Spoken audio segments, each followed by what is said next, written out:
Hello everyone, আজ আমি তোমাদের জন্য চিড়ে ভাজা রেসিপি নিয়ে চলে এসেছি। সকলেই তো ট্রেনে বাসে দোকানে চিড়ে ভাজা খেয়েছো, সেই স্টাইলে আজ আমি তোমাদের বাড়িতে করে দেখাচ্ছি। সম্ভবত ট্রেনে বাসে এই চিড়ে ভাজাগুলো কিন্তু 10 টাকা প্যাকেট হয়, সেম ভাবেই আমি তোমাদের করে দেখাচ্ছি। আর একদমই সেই কেনা প্যাকেটের মতো 10 টাকার যে প্যাকেটগুলো পাওয়া যায় সেমনই স্বাদটা হবে। খেতে যখন এতটাই সুন্দর হয় বাড়িতে, তাহলে আর কিনে খাওয়ার কি প্রয়োজন, এভাবে করে নিতে পারো বাড়িতেই। চলো তাহলে রেসিপিটা এবারে শেয়ার করি। প্রথমে আমি কড়াইটাকে গরম করে নিয়ে দিয়েছি আমি সাদা তেলটাকে ভালো করে গরম করে নিয়ে এরকম চা ছাঁকনিতে অল্প পরিমাণে আমি চিড়ে দিয়ে গরম তেলের মধ্যে ডুবিয়ে ভালো করে ফ্রাই করে নিতে হবে। আর হ্যাঁ, সবসময় কিন্তু গ্যাসটা আস্তে দিতে হবে, তাহলে চিড়েগুলো পুড়বে না। আর একদমই অল্প পরিমাণে কিন্তু এই চিড়েগুলোকে ভেজে নিতে হবে। এভাবে আস্তে আস্তে সবগুলো চিড়ে ভেজে নিয়েছি আমি। তারপরে দিচ্ছি এবারে বাদাম। কাঁচা বাদামগুলোকে আমি বড় একটা ছাকনাতে আমি ভালো করে তেলের মধ্যে চুবিয়ে ভালো করে ফ্রাই করে নিচ্ছি। এবারে বাদামগুলো আমার ভালো মতো ফ্রাই হয়ে গেছে। এবারে দিচ্ছি কারি পাতা। কারি পাতাগুলো সেম ভাবে আমি তেলের মধ্যে ডুবিয়ে কিন্তু ফ্রাই করে নিচ্ছি।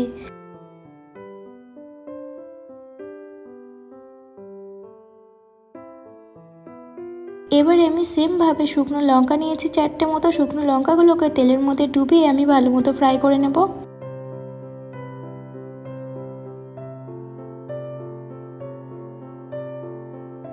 সবগুলো ফ্রাই হয়ে গেছে, এবারে একসঙ্গে সবগুলো মিশিয়ে নেওয়ার পালা। চলো তাহলে এবারে মিশিয়ে নিই। প্রথমে আমি একটা কাচের বাটি নিয়েছি, দিয়ে ভাজা চিড়েগুলো এবারে দিয়ে দিচ্ছি। পারলে তোমরা একবার টিস্যু দিয়ে চিড়েগুলোকে একটু মুছে নিও, যদি তেল ভাবটা বেশি থাকে। তেলটা ভালো করে সেঁকে নিলে আর কোনো প্রবলেম নেই। সবগুলো চিড়ে দেওয়ার পর এবারে দিচ্ছি ফ্রাই করে রাখা বাদামগুলোকে।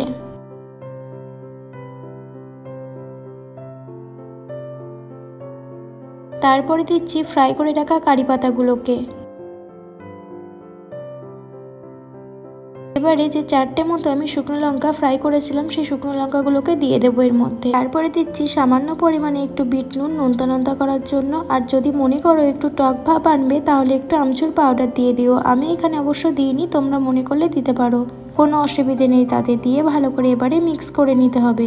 এই ধরনের খাবারগুলো আগে থেকে বানিয়ে রেখে ঠান্ডা করে একটা জারের মধ্যে ধুয়ে দিলে কিন্তু বাচ্চাদের টিফিনে দিতেও কোনো প্রবলেম হয় না, আর বড়দের টিফিনেও হুট করে নিয়ে চলে যাওয়া যায়। আবার মনে করলে সকাল টাইমে কিন্তু ব্রেকফাস্ট এটা দিয়ে সেরে নিতে পারো তোমরা। খুবই একটা ইউনিক রেসিপি, আর খেতেও ভালো লাগবে পুরো দোকানের স্টাইলে। বাড়ির সকলেরই ভালো লাগবে, বিশেষত বাচ্চাদের তো বেশি ভালো লাগবে। বাইরে যেসব খাবার বিক্রি হয় তার মধ্যে 80% খাবারই আমাদের মনে হয় যে আমরা তৈরি করতে পারবো না হয়তো বাড়িতে, কিন্তু এরকম আমাদের মনে হয়। যদি একবার ট্রাই করো বাড়িতে, সত্যি সবকিছুই সম্ভব। তাহলে বাইরের খাবারগুলোকে এবার বাড়িতে করার চেষ্টা করো, একদম ঘরোয়া ভাবে। তাতে কোনো ভেজাল থাকবে না, শারীরিক প্রবলেমও হবে না। রেসিপিটা কেমন লাগলো অবশ্যই জানিও, আর একবার হলেও তোমরা রেসিপিটা বাড়িতে ট্রাই করে দেখো। আশা করি তোমাদের সকলের ভালো লাগবে। আজকে এতটুকুই, আসছে আবারও, টাটা।